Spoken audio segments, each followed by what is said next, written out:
नमस्कार, स्वागत है आप सभी का योर स्टॉक में और मैं हूं आपके साथ कविता थपलियाल और इस शो में हम तमाम सवालों के जवाब देते हैं। जी हां, ये एक स्टॉक स्पेसिफिक शो है जहां पर आप अपने सवाल हमसे पूछ सकते हैं।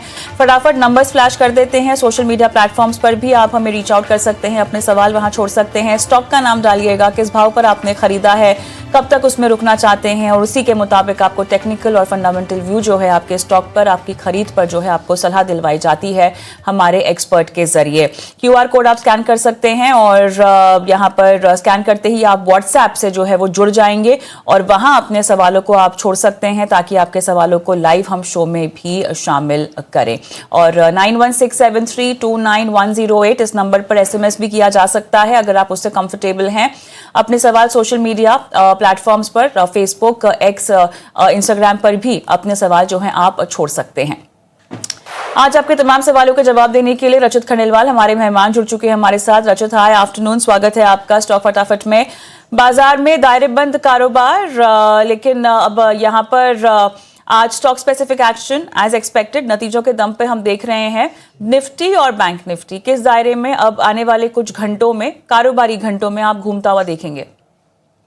मैम गुड आफ्टरनून आपको, सारे व्यूअर्स को। बिफोर वी स्टार्ट, जितने भी स्टॉक्स आपके चैनल पे हम डिस्कस करेंगे उसमें personal position, limited family position, client position हो सकती है।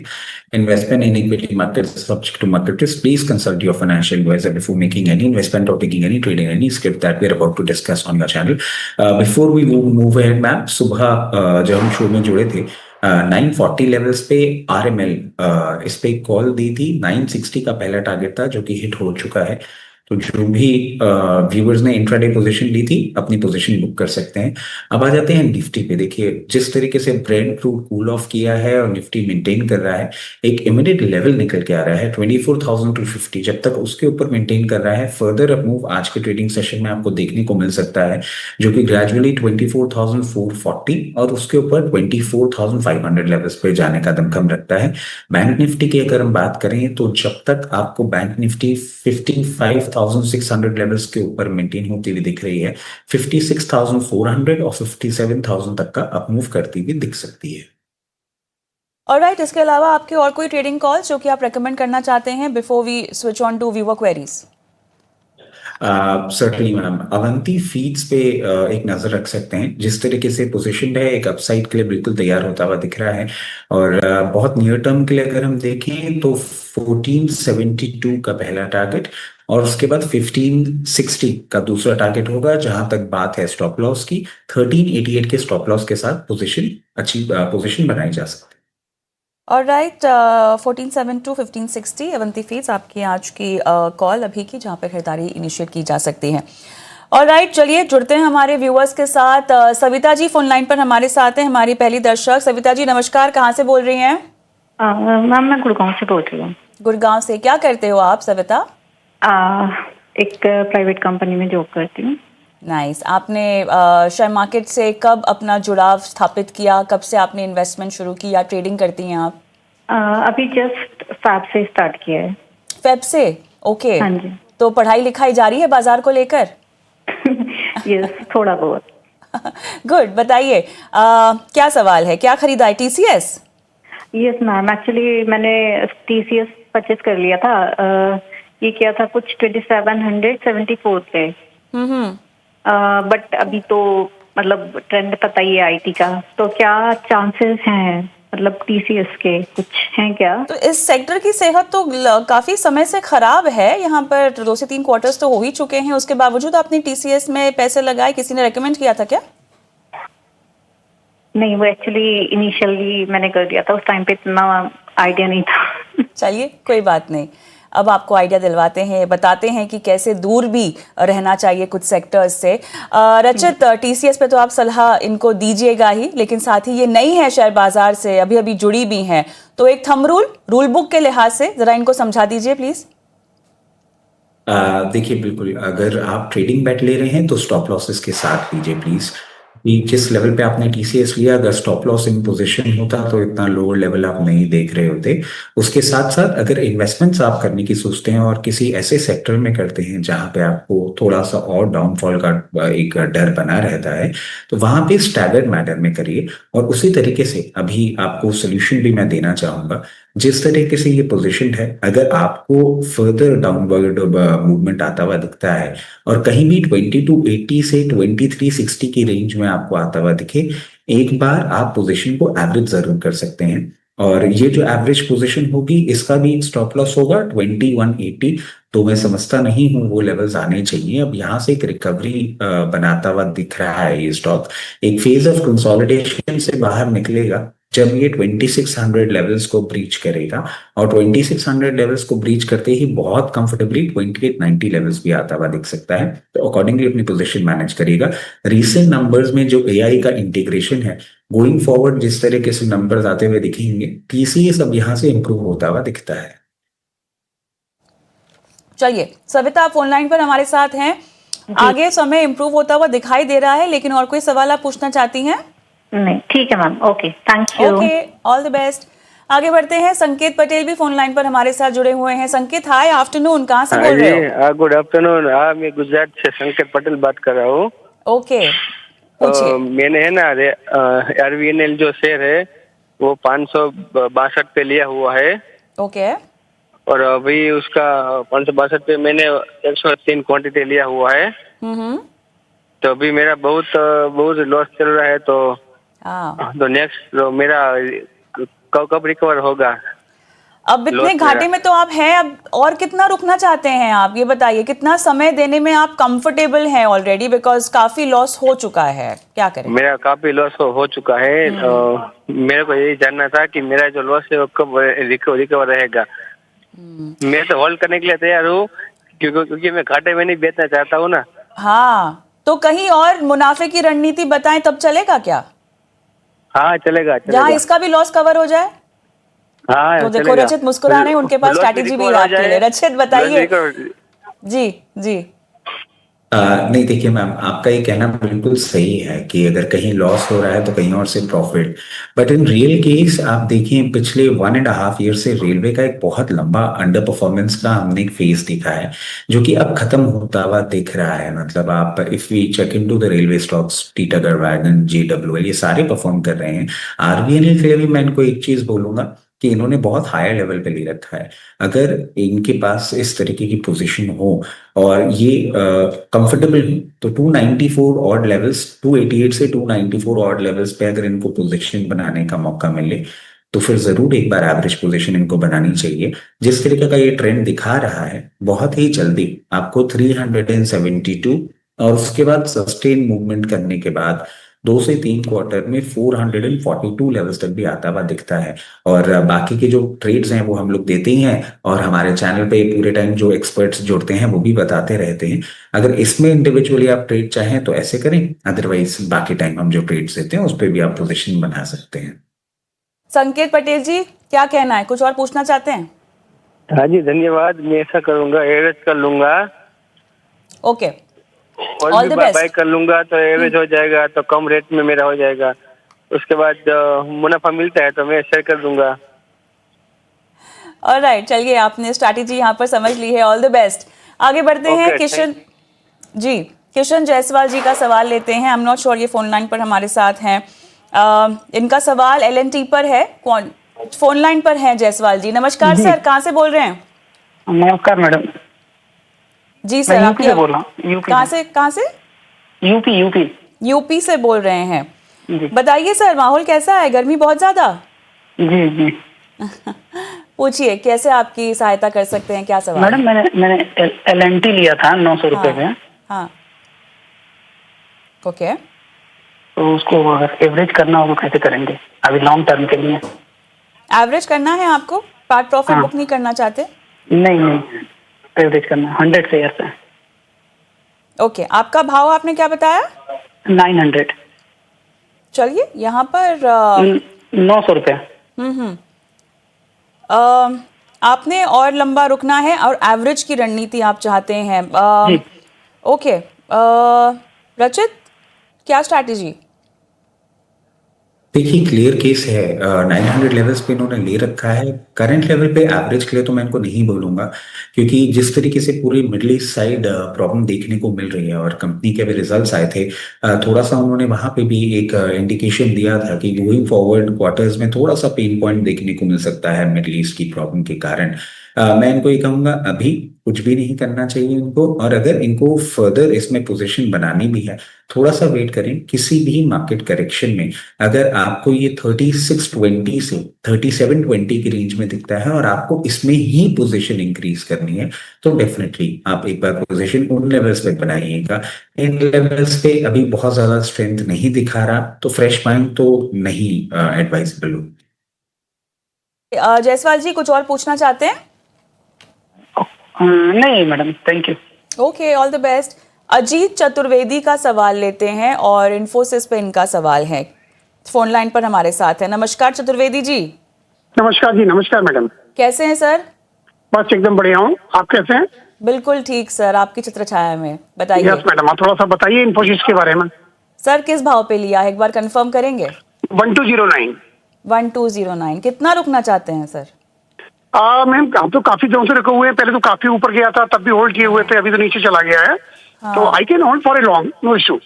चलिए, आप इसमें रुके रहना चाहते हैं। आपको विश्वास है कंपनी पे ना? ऐसे हाँ, लग रहा है मुझे आपकी विश्वास है। बातों से, ऐसे काफी भरोसा करते हैं मैं आप। लास्ट से 3-4 साल से रुका हुआ हूँ इसमें। हाँ, लग ही रहा है। चलिए रचित, इनको मुनाफे की रणनीति बताइएगा। देखिए बहुत क्लियर केस है मैम, जिस तरीके से अभी आईटी सेक्टर परफॉर्म कर रहा है, मैं इनको अभी कुछ भी नहीं करने के लिए बोलूंगा, क्योंकि इनकी बाइंग प्राइस से बहुत ज्यादा डाइवर्जन आया है नहीं अभी। और रीसेंट टाइम से भी हम देखें इन्हीं लेवल्स पे कहीं ना कहीं सपोर्ट लेके बार बार बाउंस बैक दिखा रहा है। क्लियर केस हम एवरेज की स्ट्रैटेजी तभी सजेस्ट करते हैं जब आपका और 10 to 15% का डाउनसाइड आ जाए, और ये लॉन्ग टर्म इन्वेस्टर है, अभी इनको कुछ भी नहीं करना चाहिए। मान लीजिए किसी मार्केट करेक्शन में या इन्फी की तरफ से कोई नेगेटिव न्यूज आती है और आपको लोअर लेवल पे अगर कभी ये देखने को मिले और तब आपका एवरेज करने का मूड हो, तो आप जरूर देख सकते हैं। एक एक्सट्रीम भाव मैं आपको देता हूं, 980 से 1040 अगर इस रेंज में आता है और आप पोजीशन इंक्रीज करना चाहें तो करें, अदरवाइज वेट करें आप। जैसे ही स्पेस ऑफ कंसोलिडेशन के बाहर निकलेगा, सबसे पहला लेवल 1324 के बाद गोइंग फॉरवर्ड जब गाइडेंस और सारे के सारे एआई इंटीग्रेशन के बाद इंप्रूवमेंट देखने को मिलेगा, 1440 के लेवल्स भी दिखाने का एक काउंटर दमखम रखता है। त्रिवेदी जी, आपको रणनीति समझ में आ गई? यस मैडम, हाँ बिल्कुल आ गई। Okay okay, all the best. चलिए हम आगे बढ़ते हैं। अगला सवाल अमित का लेते हैं और आईआरएफसी पर जो है ये सवाल पूछना चाहते हैं। नमस्कार अमित जी। अमित जी, आपको मेरी आवाज आ रही है? चलिए कनेक्ट करेंगे इनसे, शायद फोन लाइन पर आवाज नहीं आ रही है। आईआरएफसी लिया हुआ है रचित, 130 क्वांटिटी, एंट्री प्राइस इनकी 123 है और 3 साल तक इनको होल्ड करना है। इसमें इतना लंबा समय आप पसंद करेंगे इनका देना? नहीं बिल्कुल। देखिए क्लियर केस, जब हमने भी बात करी थी तो रेलवे के डेवलपमेंट और रेलवे पूरा सेक्टर एज अ होल में मूवमेंट हमको आता हुआ दिख रहा है। और अगर देखिए रेलवे में मूवमेंट आएगा, IRFC is practically a kind of banks for railway. और मैं समझता हूँ लास्ट ईयर ही हमने अनाउंसमेंट देखा था जब ये आउटसाइड रेलवे भी फाइनेंस करने के लिए गवर्नमेंट ने इनको अलाउ कर दिया था, बट एनी हाउ एक अंडर परफॉर्मेंस था। अब बात होती है 123 लेवल्स पे इन्होंने ले रखा है, इनको फर्दर अपसाइड मूवमेंट कब देखने को मिलेगा? जैसे ही 116 के ऊपर ये सस्टेन मूवमेंट दिखाएगा, 124 और 124 के बाद 2 से 3 quarter supported by the movement of railways 148 तक भी आ सकता है। इन लेवल्स पे एवरेज के लिए नहीं मैं इनको राय दूंगा, क्योंकि अब 50 डे मूविंग एवरेज के ऊपर मेंटेन कर रहा है और रिसेंट टाइम के हमने जो लोज देखे हैं, अगर वो लोज वापस किसी भी कारणवश देखने को मिलते हैं तो एक एवरेज का पॉइंट निकल के आता है जो कि 88 से 94 की रेंज पे होता है। फॉर द टाइम भी वेट करेंगे और हायर लेवल्स पे एग्जिट अपॉर्चुनिटी ढूंढेंगे। ऑलराइट, आईआरएफसी पर ये सलाह। यूट्यूब से संजीव कुमार जी का सवाल लेते हैं और इन्होंने अफकॉन्स में खरीदारी कर रखी है, क्वांटिटी 183 की है, एंट्री प्राइस 35150 की है। फिलहाल होल्ड करें या इनको आगे निकल जाना चाहिए? क्या स्ट्रैटेजी? फिलहाल थोड़े घाटे में जरूर हैं। मैम बिल्कुल घाटे में है, बट जिस तरीके से ये स्टॉक अभी पोजीशन है, और आप देखें पूरा का पूरा स्पेस ही थोड़ा सा एक प्रॉब्लम से डील कर रहा है, बट वैल्यूएशन टर्म्स में एक कंफर्ट जरूर देखने को मिल रहा है। मैं इनको कहूंगा for the time being position बनाए रखें। जब तक 316 के ऊपर मेंटेन कर रहा है, किसी भी अच्छे अप मूव में इनको 368 और 368 के ब्रेकआउट के बाद एक अच्छा मूवमेंट इनको देखने को मिल सकता है 414। 368 तो बहुत नियर टर्म में देखने को मिल सकता है, और 414 के लिए हो सकता है इनको 1 से 2 क्वार्टर तक का इंतजार करना पड़ जाए। 368 और उसके बाद 414 तक के लेवल्स का ध्यान रखना होगा। आगे बढ़ते हैं।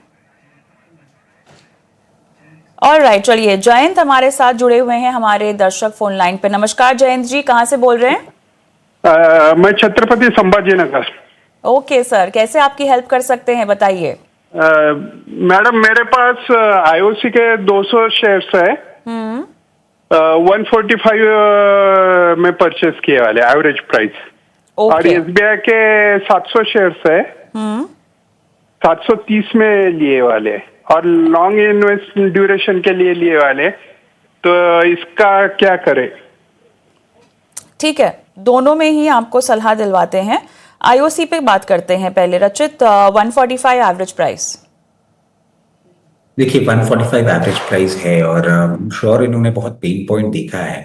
जिस तरीके से क्रूड हाई लेवल पे मेंटेन कर रहा था, इनके मार्जिन सफर हो रहे थे। क्रूड कूल ऑफ कर रहा है, और अगर सब चीजें नॉर्मलाइज होती हैं तो फर्दर आपको एक नीचे कूल ऑफ मूवमेंट देखने को मिल सकता है। मैं कहूँगा इनके लिए एक सबसे इम्पोर्टेंट चीज बन जाती है जो कि होता है स्टॉप लॉस 136 का। प्लीज ये स्टॉप लॉस लगा के चलें, और साइमल्टेनियसली क्रूड को भी मॉनिटर करते रहें। अब अगर ब्रेंट क्रूड के अगर मैं भाव की आपकी बात करूं, 112 के ऊपर वापस कभी भी मेंटेन करता है किसी भी कारणवश, तो फिर और अपमूव दिखा सकता है, फर्दर न्यू हाइस की तरफ जा सकता है। तो क्रूड को व्यू मेंटेन करेंगे, 136 का इस पे स्टॉप लॉस लगाएंगे। जिस तरीके से अब ये मूव कर रहा है एक छोटी सी रेंज में है, 150 लेवल्स के ऊपर जैसे ही मेंटेन करता है, और साइमल्टेनियसली अगर क्रूड आपको कूल ऑफ होता हुआ दिखता है तो 156 के लेवल्स देखने को मिल सकते हैं। 156 के बाद गोइंग फॉरवर्ड आपको 170 तक दिखा सकता है, अगर 2 से 3 क्वार्टर आप इसमें वेट करते हैं। इसके साथ साथ स्टेट बैंक ऑफ इंडिया और लॉन्ग टर्म अप्रोच के साथ ही मेंटेन कर रहे हैं। बहुत ही उम्दा स्टॉक है। लोअर लेवल्स पे भी हमें देखने को मिला था, और हमने ये भी चीज देखी है, जब आप देखें क्रूड का प्राइस बढ़ता है और डॉलर स्ट्रेंथन होता है, तो कहीं ना कहीं पीएसयू बैंकिंग स्पेस में एक पेन देखने को मिलता है। बट 200 मूविंग एवरेज तब भी इस स्टॉक ने ब्रीच नहीं किया। ये स्ट्रेंथ फर्दर आपको दिखा सकता है, और क्योंकि आप लॉन्ग टर्म की बात कर रहे हैं, मैं आपको यही चीज सजेस्ट करूंगा, जब तक कंफर्टेबली 988 लेवल्स के ऊपर ही मेंटेन कर रहा है, आपको इसमें सबसे पहले 1124 और फिर 1240 तक के भी लेवल्स देखने को मिल सकते हैं। उम्दा बैंक है, बने रहे। ऑलराइट जयंत जी, दोनों ही स्टॉक्स पर आपको सलाह दे दी है, टारगेट प्राइस के लिहाज से बता दिया है कि इतना रुकना भी पड़ेगा। All the best. Jitendra ji phone line पर हमारे साथ जुड़ चुके हैं। जैनेंद्र श्रीवास्तव, नमस्कार श्रीवास्तव जी, कैसे हैं? नमस्कार मैम, मैं ठीक हूँ। कहाँ से बोल रहे हैं सर? मैं गाजियाबाद से। गाजियाबाद से। लंच हो गया सर? नहीं, अभी तो मैं मार्केट में आया हूँ। अरे वाह, ओके, बताइए कैसे आपकी हेल्प कर सकते हैं? ये नेस्ले के शेयर्स तो मेरे पास बहुत हैं, लेकिन फिलहाल मैं नेस्ले के लिए पूछ रहा हूँ। हाँ हाँ, तो 172 के करीब शेयर है मेरे पास। ओके, और 1456 की वो है बाइक। ओके ओके तो लॉन्ग टर्म के लिए सोच रहा हूँ, ओके, बताइए कैसा रहेगा? ठीक है। बाइंग प्राइस तो आपकी काफ़ी इंटरेस्टिंग है, फिलहाल थोड़ा बहुत आपको मुनाफा भी हो रहा है। रचित? देखिए मैम, बिल्कुल नेस्ले की हम बात कर लेते हैं, और नेस्ले में हम देखें रिसेंट टाइम्स में नंबर्स आए थे, बहुत ही उम्दा गाइडेंस, बहुत ही अच्छे नंबर्स प्रेजेंट किए। एक अंडर परफॉर्मेंस हमने पूरे एफएमसीजी स्पेस में देखा था, जब क्रूड ऑयल बढ़ा था, इनके पैकेजिंग और इनके लॉजिस्टिक्स को लेके कहीं ना कहीं वो पेन पॉइंट हमने खत्म होते हुए देख लिया है। और बहुत कंफर्टेबली 1372 एक सपोर्ट लेवल है, क्योंकि इतने अपमूव के बाद वही एक लेवल निकल के आ रहा है। 1372 के ऊपर जब तक मेंटेन कर रहा है, आपको आने वाले दिनों में 1560 और 1560 के बाद 1640 दिखा सकता है। हो सकता है आपको 1 से 2 क्वार्टर का इंतजार करना पड़ जाए सेकंड टारगेट के लिए। आप पोजीशन बनाए रखें, काउंटर अच्छा है। बनाए रखिएगा पोजीशन, आपकी खरीदारी और प्राइस दोनों अच्छी है। बहुत बढ़िया, all the best Srivastava ji. रचित, एक काम करते हैं, छोटा सा ब्रेक लेते हैं।